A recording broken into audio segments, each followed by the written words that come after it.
Are you dealing with acute low back pain? Do you have a massage gun? If so, I'm going to take you through my favorite moves to help release pressure on your lower back and help with that low back pain. The first area you want to hit with the massage gun is actually your hip flexor, especially if you've been sitting all day and you feel that pain in your lower back.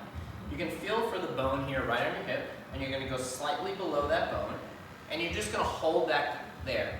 I like to hold it there for about 15 seconds, and then what I like to do is flush through the quadriceps. We want to make sure that that rectus femoris, the big muscle in the quadricep, is staying loose, because that is a hip flexor muscle, and can slightly cause some, if tight, can slightly cause some pressure on your lower back.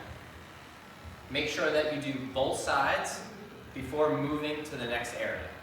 The second area I like to hit with the massage gun is the glute medius muscle, which is the top of your buttocks, okay? So you're going to grab that gun and put it right at the top of your butt, hold it there for about 15 seconds in the area you feel the tightness, and then flush through right in the top part of that glute, okay?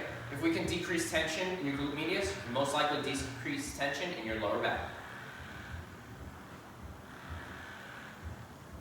The third area I like to hit is that piriformis area, okay? That's the area where your sciatic nerve runs through, so we want to make sure that the area is staying loose and there's no tension. You're going to find that area right in the middle of your butt, okay?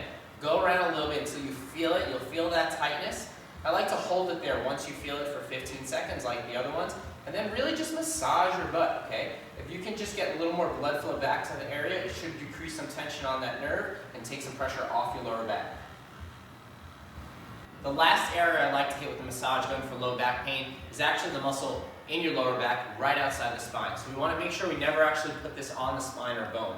What we're going to do is we're just going to hold that, okay, right on the area right lateral to the spine where the quadratus lumborum is, the QL muscle or the lumbar paraspinals, and just hold it there, and you really just want to flush up and down that area. But key, make sure you do not touch your spine. This is not going to give you any benefit for doing it on the bone.